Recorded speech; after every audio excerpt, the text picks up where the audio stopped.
Welcome, everyone. Five Wishes is pleased to present today's webinar, Refilling Your Cup in a Drought, Resilience for Healthcare Professionals and Teams. My name is Jennifer, and it's my pleasure to facilitate today.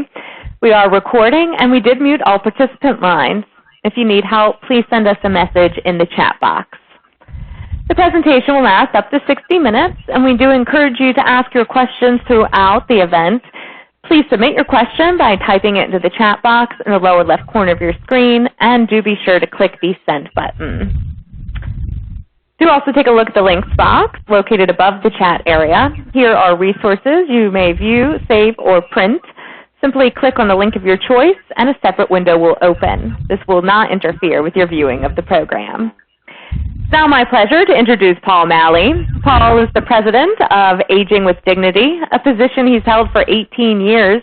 With more than 20 years of experience in the field of aging and advanced care planning, Paul is a national expert, frequent speaker, and advocate for quality and dignified care at the end of life. Paul, welcome. I'll turn it over to you. Thanks very much, Jennifer, and welcome to each of you.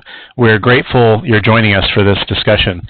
Based on the large number of people registered for this webinar, this topic of resilience, it obviously struck a chord. I'm going to start by sharing just a few thoughts before turning it over to our main presenter. So first, just a word about the title, Refilling Your Cup in a Drought. As we've heard from many of you over the past few months, we've heard about the challenges in healthcare, both direct patient care as well as in administration. People are looking to you to fill their cups, whether it's patients, your peers, or those who you lead. And you've done an awful lot of filling. But in order to fill, we all need to be refilled. We see that in our own work here at Aging with Dignity and Five Wishes, where in our organization, we create time and space for prayer as part of our culture, as a way of refilling our own cup. And we provide for each person on our team with time for personal prayer in whatever way they choose. For us, that's a source of refilling the cup. And we'll talk more about many different ideas for doing this in our discussion today. As you may know, our work at Aging with Dignity and Five Wishes is inspired by the life of Mother Teresa of Calcutta. Our founder and CEO, Jim Toohey, worked with Mother Teresa for more than 12 years. He was her legal counsel, and even more importantly, I think, he sat at the bedside of people as they approached the end of life. Mother Teresa was known for caring for the poorest of the poor, the sick, the hungry, the orphaned. But for every person she helped, there were also countless others she wasn't able to reach, if that sounds familiar at all. And when she was asked if this discouraged her, she responded that God didn't call her to be successful, she was called to be faithful. And many of us, as we look back on our days, we may see instances where we were not, quote-unquote, successful. We may see people who we weren't able to help as much as we wanted, or colleagues who we wanted to support more than we did. There may be work undone or work done imperfectly. But if we're faithful to who we are, our identity, our mission, our purpose, that goes a long way toward refilling our cup. And while all of us on this call may not be saints or prominent humanitarians or winners of the Nobel Peace Prize, we are all, I think, looking for ways to do the best that we can to help as many as we can, especially when the needs are so great. Our Five Wishes team has talked recently about how our shared experience this year, and by our shared experience, I mean us as a community, as a society, that experience of so much uncertainty and dramatic changes and so much around us, that actually unites us in some small ways with the experience that so many people face during serious illness, when to them everything may seem turned upside down. And in these times of challenge, we see people demonstrate incredible resilience. They run toward their identity and their humanity, to what's most important to them, to spirituality and relationships, to love and forgiveness. And that's why these items are baked into Five Wishes. Today, we're learning from these great examples of resilience and see the importance of running toward our identity and humanity. So, for example, think about what drew you into healthcare, what motivates and animates and inspires your work. In tough times, in drought, it can be difficult to see these characteristics in daily work, but they're still there to be found. You help patients find these hidden characteristics every day. When they may feel their own humanity or dignity are threatened by the limitations of their illness, you remind them of their humanity by simple things like calling them by name, by holding a hand, by asking what's most important to them. So just as it's important to remember our own why do we work in healthcare, the same is true for our organizational mission and purpose. In challenging times like these calls to mission and purpose can be great sources of water in our proverbial desert. They remind us of who we are and what we're about, no matter what's happening around us. At Aging with Dignity and 5 Wishes, our mission is focused on honoring human dignity, and that includes a focus on the humanity and the dignity of each member of this 5 Wishes practice community. That's why we're offering this discussion today. And I'm happy now to turn it over to Kathleen Taylor, who I think is the perfect person to share some thoughts, insights, and tips with us today. Kathleen is our 5 Wishes healthcare advisor. She's also a licensed mental health counselor.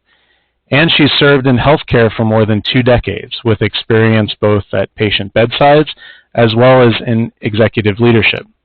So Kathleen will now carry us forward in this discussion. Thanks, Paul. What a lovely setup for the content that we've got today. Thank you so much for that. You always have a really nice way of tying things up and elevating them, so thank you. I want to just remind you all that this is a 5 Wishes practice community webinar, and thusly you are part of a collaborative where the idea is to elevate your practice and share best practice information, stories, and resources. And it's free, and we value and appreciate your participation. So thank you so much for being here today. So today's focus is, as Paul was saying, and as you already know, on resilience. So we're going to explore what resilience is, explore the factors that contribute to strengthening it, and review some really simple practice that you can do individually and as a team. If you've ever flown on an airplane, you have heard a flight attendant give a safety talk where they ask you to put the mask on yourself first before you put it on someone else, which goes against, I know for me, I think, well, gosh, wouldn't I want to put it on the kid or the grandmother or the person I love next to me? Well, if you can't function, you can't help anyone else.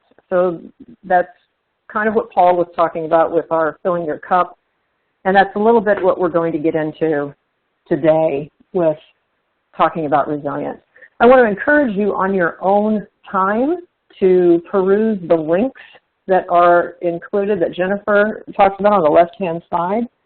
And also, we will give instructions at the end of this webinar for accessing the archive of this webinar. So you can view it again and look at all the slides if you access the archive, which will be available at 5wishes.org/practice. Okay. So this image is something that appeared in USA Today. It's a photo taken by Go Nakamura of Dr. Joseph Varone comforting a patient in the COVID ICU this past Thanksgiving. And I think it speaks very clearly to the experience of healthcare professionals as human beings. And it speaks very clearly to what I think most of us have been feeling and experiencing during this pandemic. So before we move on with our content, and we will, I promise, I just want to take a moment to recognize and honor the losses this year, the sacrifices that you all have made and everyone who works in healthcare has made, and the extraordinary, difficult, hard work. So I'm just going to take a quiet few seconds, and if you'll do that with me, just to honor.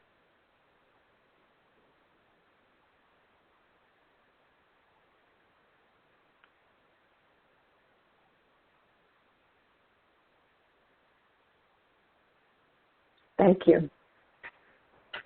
So please know that this whole topic is approached with this humility, gratitude, and appreciation for what you all are doing. So to move on with our content, let's define resilience first. Resilience is the process of adapting well in the face of adversity, trauma, tragedy, or significant sources of stress. It involves that bouncing back, that when something retakes its shape after pressure, that's resilience. And resilience can also, and usually does, entail some personal growth.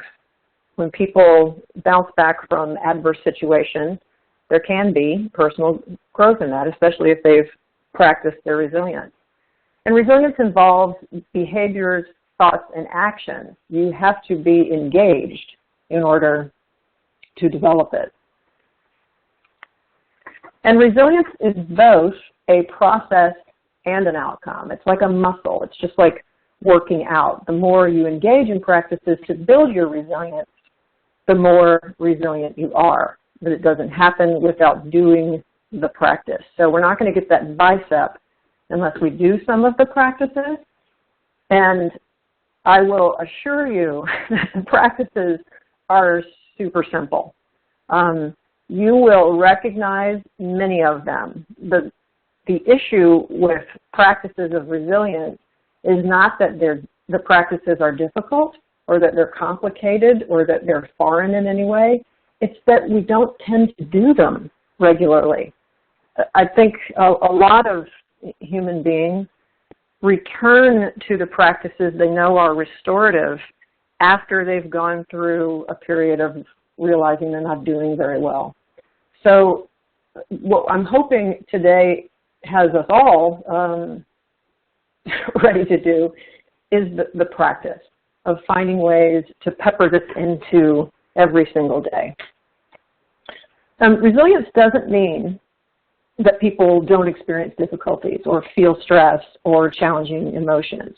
Resilient people just have tools and their practice at that bouncing back. And I also want to say about coping, just so we're not confused. Many people, if you ask them how they're coping, they will talk about eating sugary or carby or crunchy or otherwise delicious things, drinking more alcohol or smoking pot or taking more prescription stimulants or sedatives, distracting with a lot of TV or gaming. And while these things might provide temporary relief or distraction or a little squirt of dopamine, they don't necessarily contribute to resilience. They're not helping you build that muscle. They're kind of helping you not think too much about what it is that's causing stress. So let's just kind of clear up that those are not any of the practices we're going to talk about today, even though we're probably already all doing a little bit of them, and that's okay. We're not going to spend a lot of time talking about challenges because my sense is you are already experiencing them and you know what they are. But because there have been so many overlapping ones this year, I think it just would behoove us to briefly discuss some of the challenges that existed before this pandemic that are exacerbated now, some of the unique stressors that are due to this being a pandemic, and some that are unique just for healthcare practitioners in the middle of all this. So pre-COVID-19 clinician burnout was already epidemic. And I think all of you know that studies have consistently shown that hundreds of physicians, sadly, are dying by suicide every year, and that turnover and clinician burnout costs us billions of dollars a year, which to me is, the thing honestly, I care least about the billions of dollars. I care about the millions of lives of people who are burned out. It also contributes to poor clinical outcomes. So hopefully, with hope, there are lots of initiatives that have emerged to try to address this burnout. And studies indicate that burnout's really more a result of systemic and administrative issues and a disconnect between clinicians' values and the existing bureaucracies in medical systems. So we're hopeful that those initiatives can begin to make a difference in that orb, which affects stress levels, certainly. Unique stressors for healthcare professionals, you all know what these are. Everyone in the world heard about PPE shortages and other equipment and supply shortages, which threatened basic safety and ability to do the clinical tasks. There's been, as you know, rapid adjustments to practice. We've had people redeployed from other areas to acute care settings. So sometimes there's abbreviated training when that happens, and people are practicing outside of their comfort zone, worried about making mistakes, and they're also adjusting to new supervisors and coworkers. We've got folks working really long and consecutive shifts and work days, which results in some physical and mental exhaustion. Because of the nature of what we've been dealing with, there's been separation from our own families. People who have not typically had experience witnessing death every day have been, and that's stressful. There's been changing information about treatment protocols, so what you did one day might not be what you're doing with your patient the next day if they're in the COVID unit. And, of course, there's the moral distress of seeing patients isolated from their families and dying alone in some cases and not being able to do anything about that. And some of those were unique stressors due to the pandemic, but everyone has been experiencing, there's just been pervasive fear and anxiety everywhere in the culture. There's a fear of infection with this or infecting loved ones, which doesn't usually happen when you're working in critical care. And there's been so much unknown. It's a novel virus. We haven't known for most of this time what's going on or what might happen. And spending a lot of time in the unknown is stressful. And last but not at all least, maybe most primary, is that this pandemic has affected everyone's personal life, social life. Many of us, our financial resources, simple things like the ability to find food and toilet paper, which became kind of a joke, but think about that. That's a stressor that we all just kind of laughed about, but that was rough. So we've had all of these challenges going on as a context for trying to do good healthcare work. So with those kind of named and out of the way, I want to talk a little bit about the stress response and how we as human beings are naturally wired to deal with stressful situations. So there's, and this is important because there's some relationship between the stress response and resilience. So these are very basic elements, and my apologies to any of you who do this for a living for the simplicity that we're about to engage in. So our stress response system evolved very effectively to basically help us survive by reacting really rapidly to life-threatening situations that we perceive. Unfortunately, sometimes this system also reacts to stressors that aren't life-threatening, like work stress or traffic or interpersonal difficulties or a deadline. So when a person experiences a stressful event, and it could be any of those things I just named, different areas of the brain react instantaneously, and they communicate with the rest of the body through the autonomic nervous system, which controls, you know what that is. That controls your involuntary body functions, like your heartbeat, your blood pressure, your breathing, your vasodilation, your adrenals, all those things that you don't really pay attention to all day, but they're happening all day long.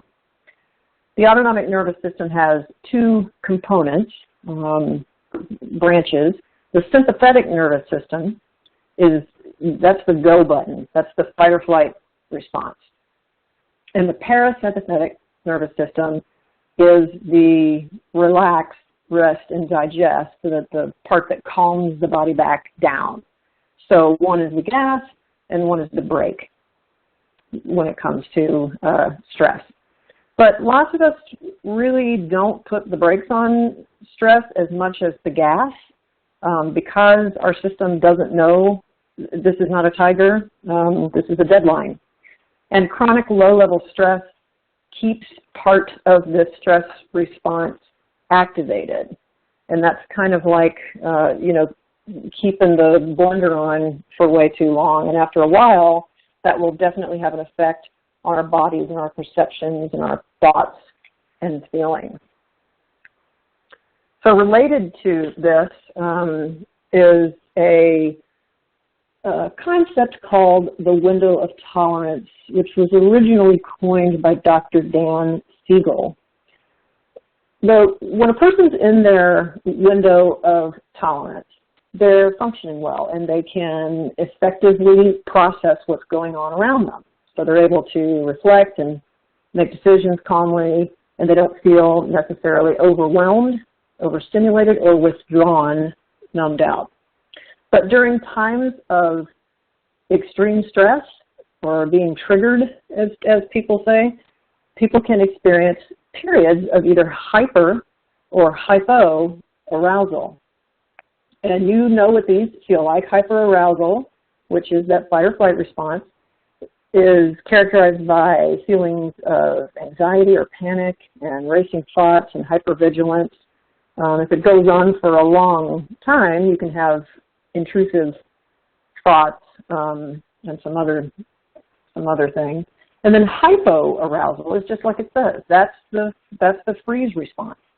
And when we're in that state, we might have emotional numbness or paralysis or just really low energy and shutting down.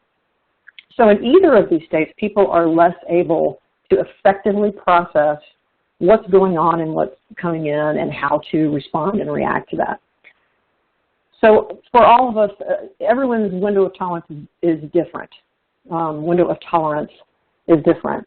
People with a narrow window might more easily go into either of those states and feel like their emotions are intense and they're difficult for them to manage. And people with a wider window might be able to handle intense situations without feeling like they can't function.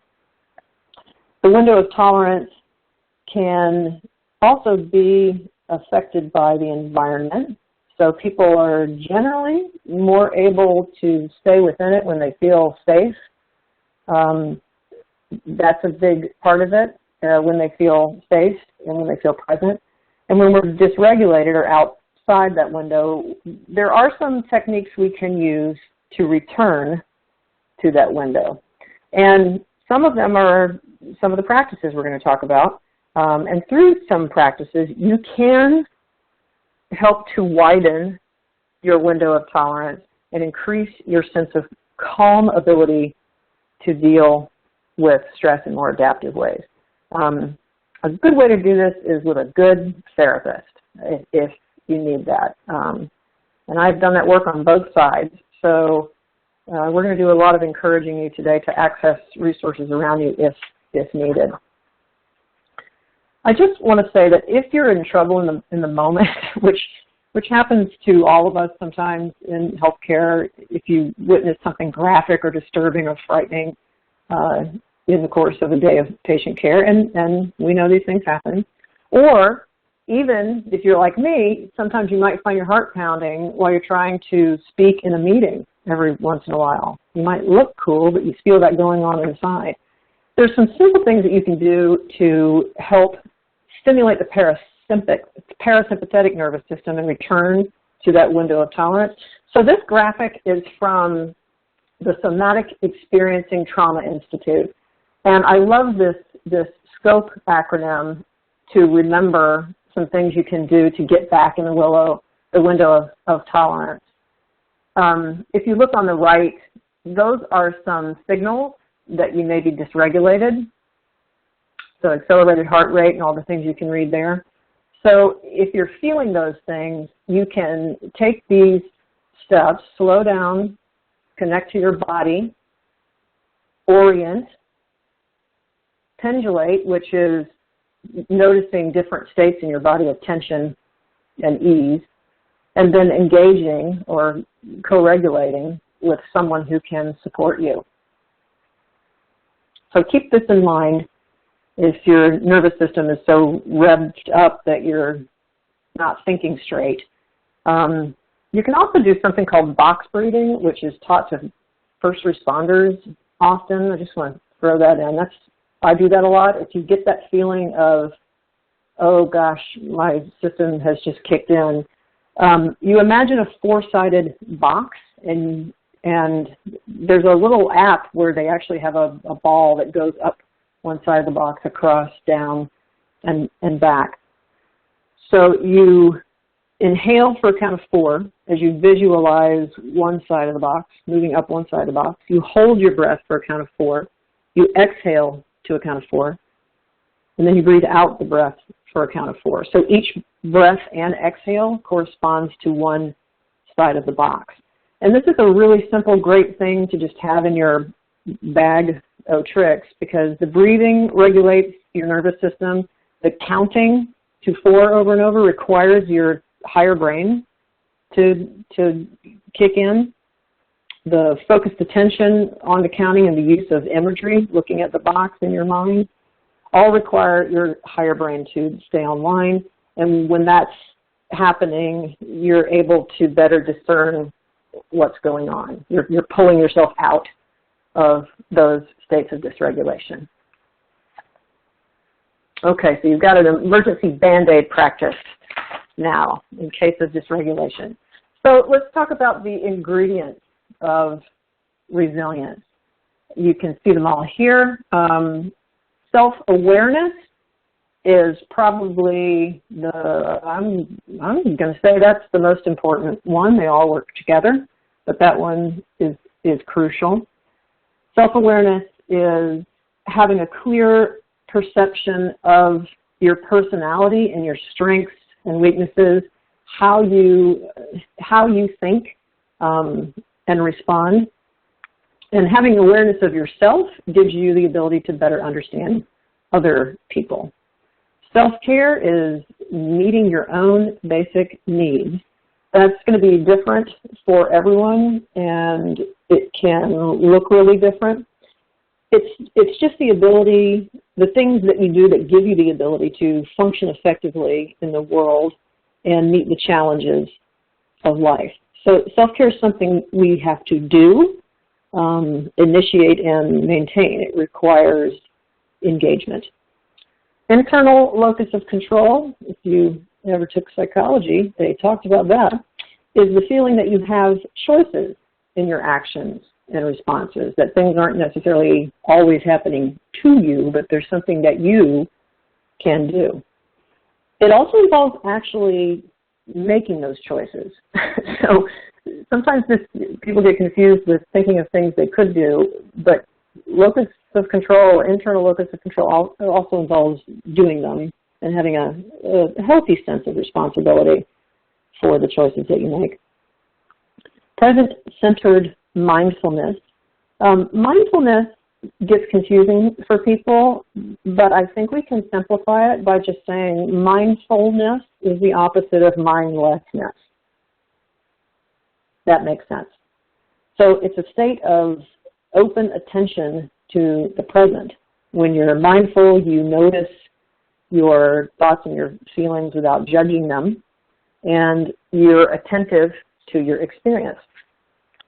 Connection, basically this is positive relationships with people who support and care for us, and we care for them, including active and engaged interactions with a community.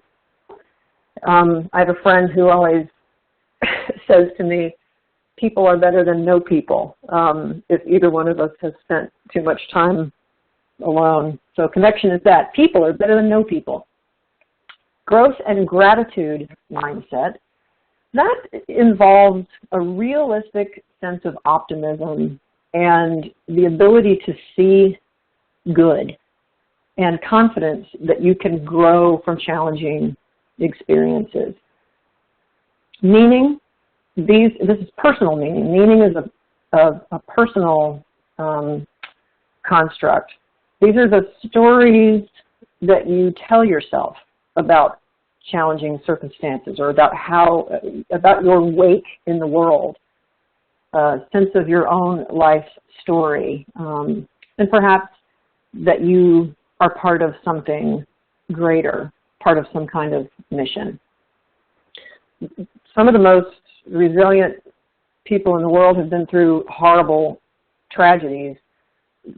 Like, I think of Viktor Frankl, but if you read Man's Search for Meaning, that's what's going on. Is he made meaning out of horrible experiences and circumstances. He found and made meaning and a personal story out of that. So let's talk about some practices for each of these. And again, these are real simple. And the reason that they're real simple is because I'm hoping you'll actually do some of them. The thing with resilience is the practice. I know for me, that's the hardest part. I can list for you the things that I know are stressful or restorative to me, and yet do I make sure that I've carved time out for all of those things? I don't. I get my day done often, and then it's in the time left over. So I say this as a mea culpa. Let's all practice it. And I know when I do these things, I certainly feel much more resilient. So self-awareness, I said I thought this was the most important one, and I really do think it is. If you don't know how you're doing, all the rest of these kind of cascade out of self-awareness. So here's some things that you can do. You can pause several times a day to check in with yourself and note how you're feeling.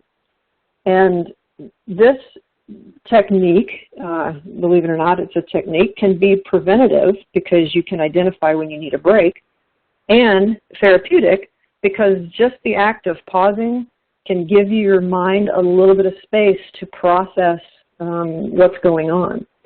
So you can ask these questions when you pause. How do I feel? And that's in your body. How do I physically feel? What's going on? What is my mood? What am I thinking? And thoughts are often turned into stories. We make up plots about what's going on or what might happen. What are my circumstances and surroundings, and how am I reacting or responding? So those things, feeling in your body, mood, and thinking, what's going on? What are you doing? And how's that affecting those things? And then what do I need? And hopefully you can go get that for yourself. So one of the things about these check-ins that is helpful is to tie them to a behavior. So I'll give you an example. I have done this with things like hand washing, where I'm going to wash my hands. So that's going to be 20 seconds. And you can check in with yourself. It's a great reminder. Every time I wash my hands, I can say, how am I doing? How am I feeling? What's going on? What am I thinking? How's my mood? So tie it to a behavior that you know you're going to do every time you open your front door or get in your car. Just tie it to a behavior, it'll be easy to remember to do. Along with this is, as you check in, pay attention to your personal reaction styles. All of us have strategies and coping styles that we use that help us cope with or bounce back from challenges. But it's important to remind ourselves and recognize when we're moving from a place of being able to respond as we want to and think clearly to something that feels like we're dysregulated. So if you know how you behave and how you feel and the kinds of thoughts you have during stress, it'll help you identify when you're not coping in your normal way. It'll give you a warning sign.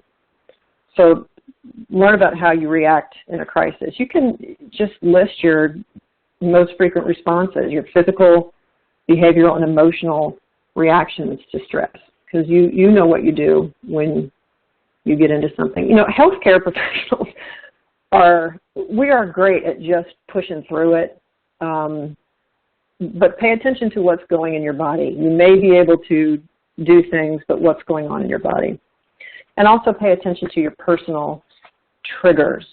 What is it that sets you off? These might come up in patient care based on some things about the patient, and we've all been trained how to pay attention to our biases, and that's great. This isn't about that. This is just about your triggers. You may not be exhibiting any bias whatsoever, but there might be something that triggers you. So it's good to know what they are so that you know, oh, I'm getting triggered right now. So self-care, that's another one of our set of practices.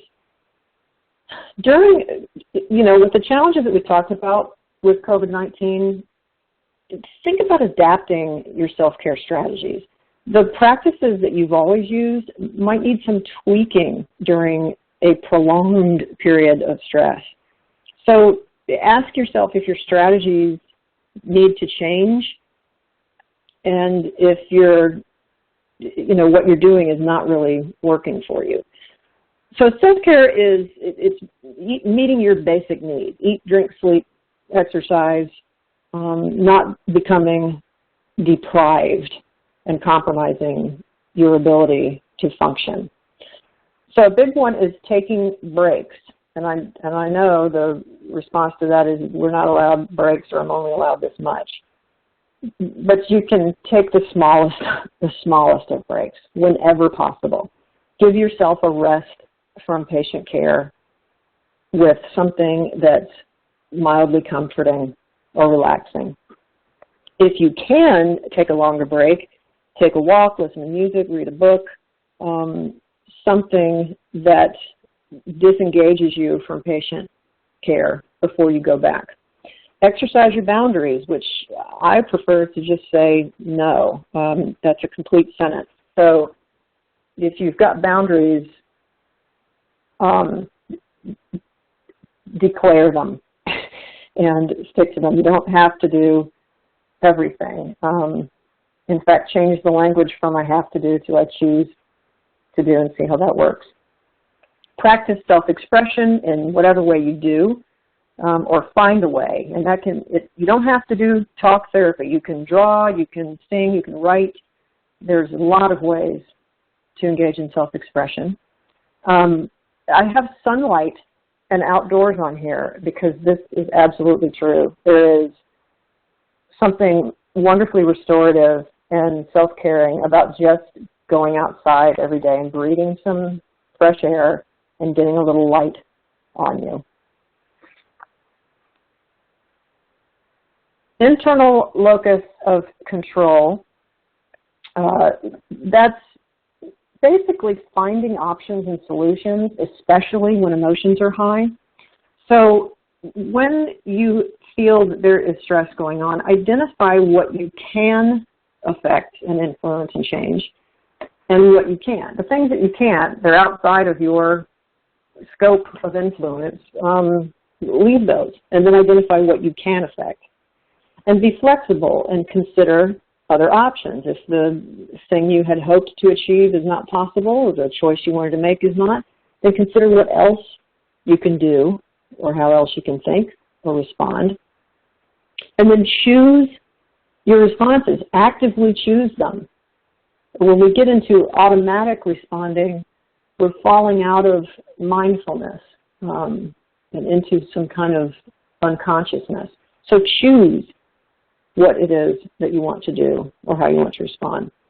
And then take action. As I said in the beginning, internal locus of control is more than just finding things that you can affect. It's actually affecting them.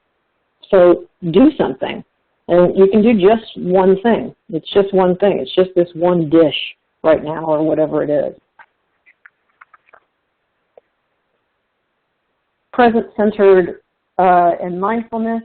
You can practice, there are so many mindfulness practices. Really, all you do is Google this, and there's apps and all kinds of things to help you with mindfulness.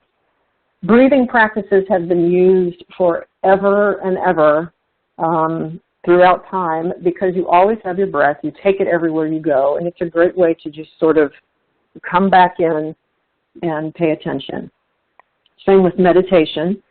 You also want to make sure that when you are practicing awareness of your thoughts and feelings and observing them, that you do that in a non-judgmental way. It's okay. Whatever it is that you're noticing is okay, not good or bad. And then focus your awareness on what you are doing. The old Chop Wood, Carry Water book, and just engaging in what you are doing presently rather than thinking about somewhere else or something else, or things that are not happening right now. It's kind of a zombie thing we find ourselves in a lot of times. So just focus on what you're actually doing. And limit your multitasking. That's not actually a thing. No one can truly multitask. There may be some savants who can, but that's not really a thing. We pretty much single task. We multitask poorly. So limit your multitasking. One of the things I like for mindfulness is to create a transition ritual to kind of mark the space between your work and home, so that you're present at work and you're present at home. I like to do it at thresholds. So I have a home office. Whenever I cross the threshold into my office, I'm at work. When I cross back out, I'm not at work. I used to do this when I was in the field at hospice as well. When I would cross the threshold into a patient's home or a patient's room, just to be mindful, okay, I'm now fully present and mindful of this interaction, and everything else is left behind the threshold. So come up with some kind of transition rituals if that appeals to you, to help you with your mindfulness. Connection. Tend to your important relationships. So give and receive. Receiving is a big part of this. Support from your colleagues, and partner with each other and support each other. And you can connect virtually. We've got a lot of that going on now. There's all kinds of, and if you don't want to just do a boring video chat, you can play games. You can do all kinds of things to connect virtually if that's what you have to do. Other curiosity is just being really curious about other people, about what's going on with them. Engaging conversation. So through observation or questions, you can seek to understand how other people are doing. And with regard to the topic at hand, you can ask how your coworkers deal with distress. So the act of checking in conveys support and connection. That's how you get it started. Appropriate touch, I'm almost nervous to talk about that one. That's likely not at work these days. And if you live alone, it may be hard to achieve. But as silly as it sounds, just touch something living, a plant, a tree, your pets. Appropriate touch is a big part of connection, and there's all kinds of things that happen when we're allowed and when it's appropriate to comfort each other with touch. Co-regulating is the process where one person's nervous system influences another's.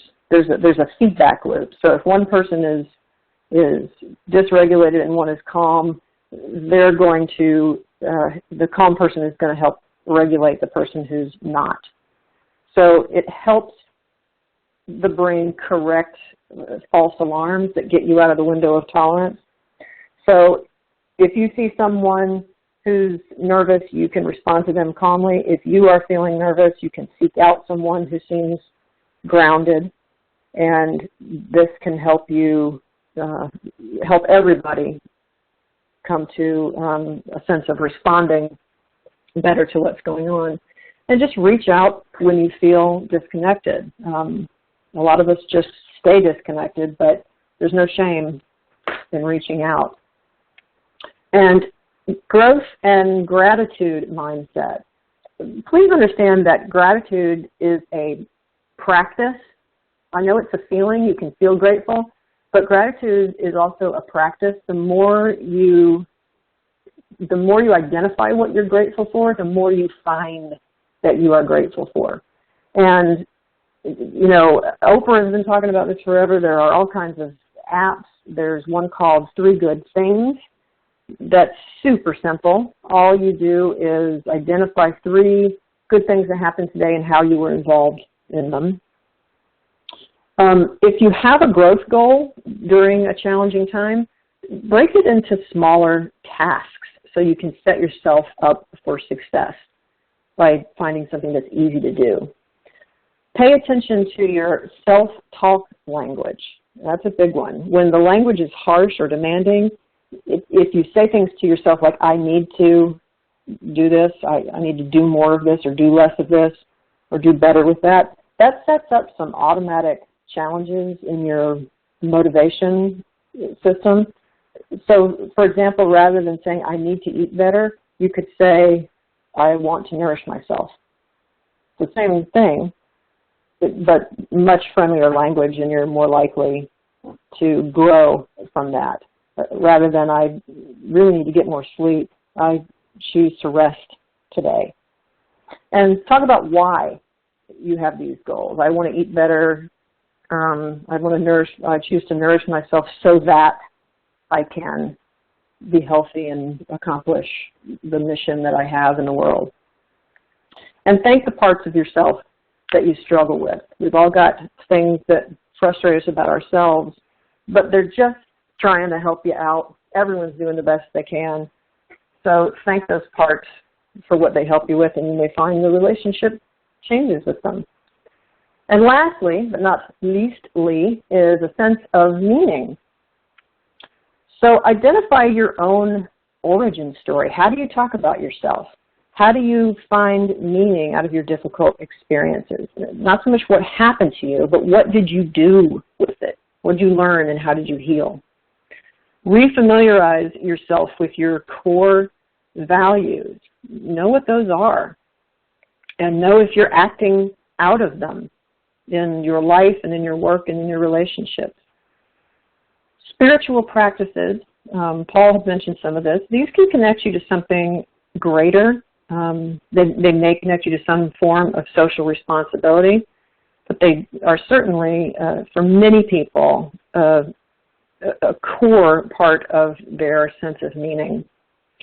Honor your own service. Remind yourself and others of the important and noble work that you're doing and why you do it and how it connects to your values.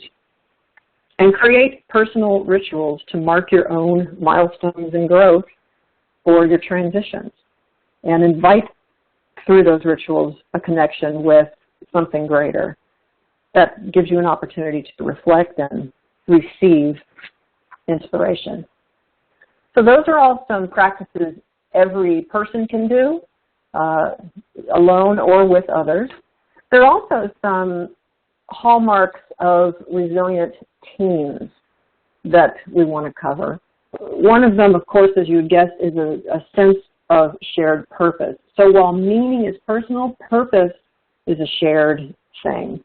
And teams with a shared purpose believe they can effectively complete tasks together, and they know what the mission is.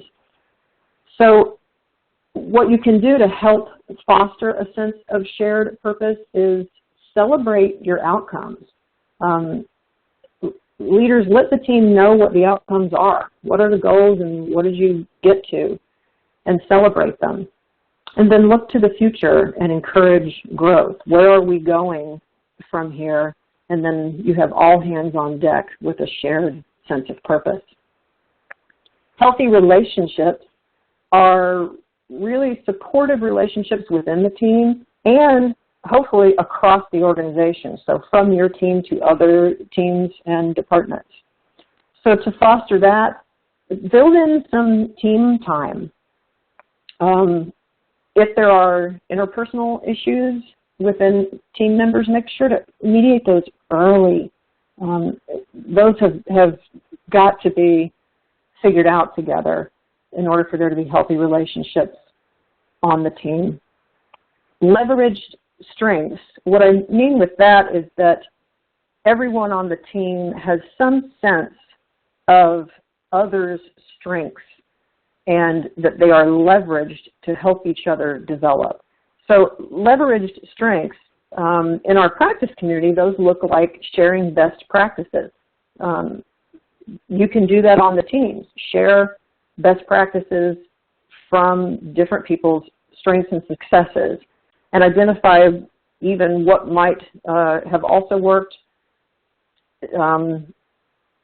for, when you're doing case reviews. You can look at that in a sense of leveraged strengths. And leveraging strengths helps you feel like you can ask for help if you know what the strengths of others are, and that you can recognize and appreciate differences. Strong communication is all the things you would guess. Communication needs to be effective, it needs to be frequent, accurate and timely, transparent and open.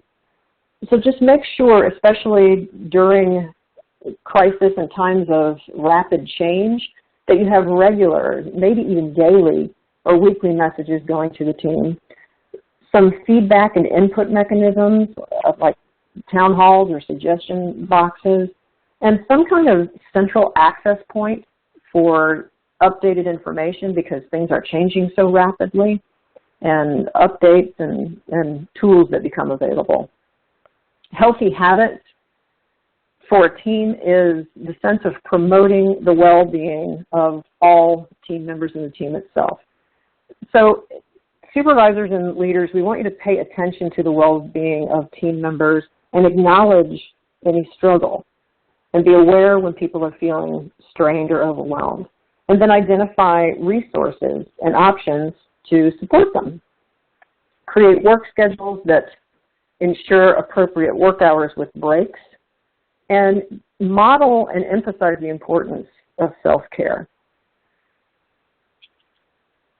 I think in the realm of healthy habits, given what's going on, we also want to anticipate and acknowledge, just normalize that there is grief and stress right now, and maybe even on a team level, use some rituals to honor losses and change. Trust is cultivating a sense that your team can trust one another and feel safe, and you can do that through providing a blame-free work culture, a safe culture for people to openly discuss stress and vulnerability and other barriers to their well-being without any blame or punitive response. Your encouragement, your presence, being visible is part of fostering trust. And then helping to empower the team members, really stretch and develop the team so that team members feel like they are trusted to make decisions when they're doing their jobs. In healthcare, people have to feel like they can make decisions. And then ensure competence. We want to make sure that we foster skills and excellence to enable team members to trust in one another's competence. A weak link never feels good about themselves. So related to that, this is adapted from an article that appeared in JAMA. The authors interviewed clinicians about their sources of stress and anxiety and what would be helpful. And I just thought a way that these were phrased, and this was specific to clinician needs during the COVID-19 pandemic. I thought the way that these were phrased was very effective. So take a look at these. Clinician needs: hear me, and I know Paul is singing the theme to Tommy now. Hear me, protect me, prepare me, support me, care for me, and honor me.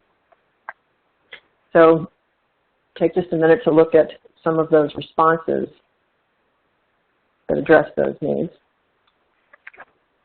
And then in addition to what managers and supervisors and other leaders can do with regard to the practices that we just discussed, there's still a strong systemic and organizational influence on stress levels of healthcare workers.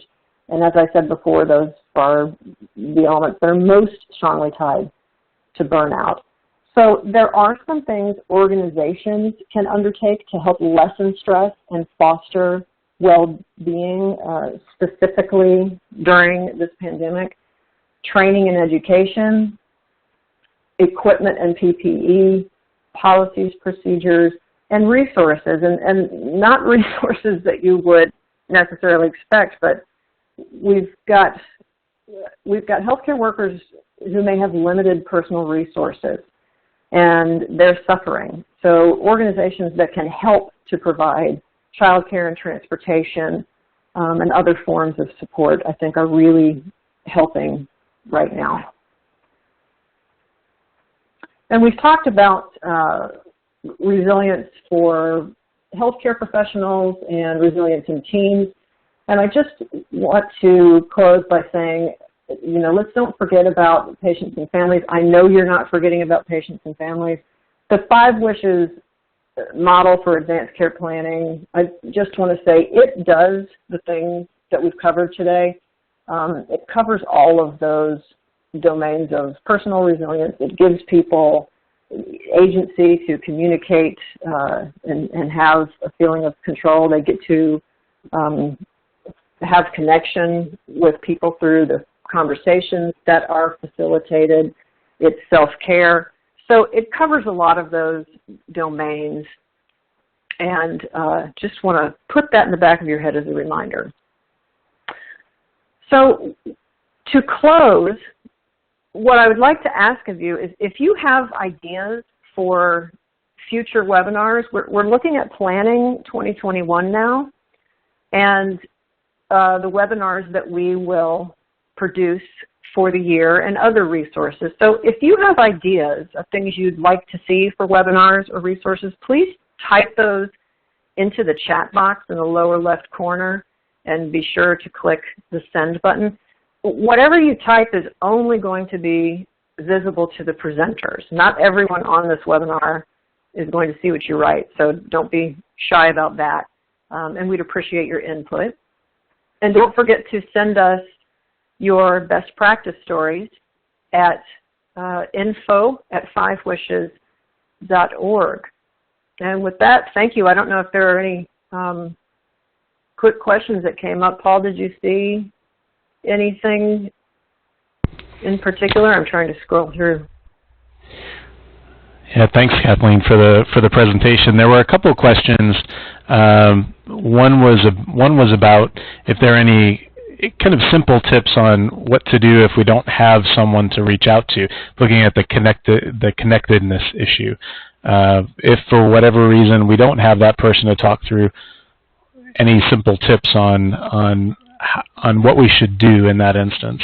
And then I think more from a management perspective, what if those who work with us on our teams have low tolerance levels? Is there anything that we can do that that would just be universally helpful? I'll do the second one first and the first one after. I think if you've got people that you know are struggling on your team and you can see that struggle that's manifesting in visible behaviors or responses, that you can kindly, compassionately, and calmly discuss that with someone and offer them some of the practices and resources that we've talked about today. Look at those links again and visit those websites. There are really fantastic, thorough resources available through some of those websites. And then some of these simple little things we talked about today, if you don't want to single a team member out, just begin doing these as team practices. It's a perfect time to talk about resilience with the whole team if you don't want to single someone out. And if it's someone you're comfortable with, I think it would be a wonderful thing to say, how are you doing? What do you need? And I've noticed you seem to be uncomfortable, or whatever, however you can say that compassionately, and offer them some solutions that they can practice so they can expand their ability to cope with things that are challenging. And, you might find out that they've got some extra stressors going on at home. If you don't have anyone, and I apologize, I don't know exactly what you mean by that, like you don't have anyone to talk to about specific things that are going on at work. I'm not sure exactly what you mean by that. But if you mean you literally don't have anyone to talk to, I want to encourage you to consider, like we did with that internal locus of control, what else could there be that you're not thinking of? There are helplines. Helplines exist to give people who don't have anywhere to go someone to talk to. There's no shame in using them. So just consider that it might not be true that there's absolutely no one, and maybe you can get creative with identifying some other options and then taking the action to talk to someone. And I hope that's helpful. And again, I'm not quite sure what you meant, but if you want to send me an email, here's the address where you can do that. And I hope that was helpful. Anything else, Paul, that you saw? Just a few questions asking about how we can access these slides after the fact. So a reminder that these slides will be available and the full presentation will be available if you'd like to share it with members of your team. Right, and you can go to 5wishes.org/practice and look under webinars to find that. And Jennifer will give you those instructions again as she closes out the webinar. So thank you all for your time. Great, thanks. Thank you so much, Kathleen and Paul. For the audience, again, we did record the session, and we will have the archive available within 7 business days, along with a copy of the slides included with that. You may access the recorded archive by visiting the 5 Wishes Practice Community page at 5wishes.org/practice and look under webinars. And please do feel free to share the page and webinar link with your colleagues. On behalf of the 5 Wishes, thank you again to our speakers and, of course, everyone for joining today.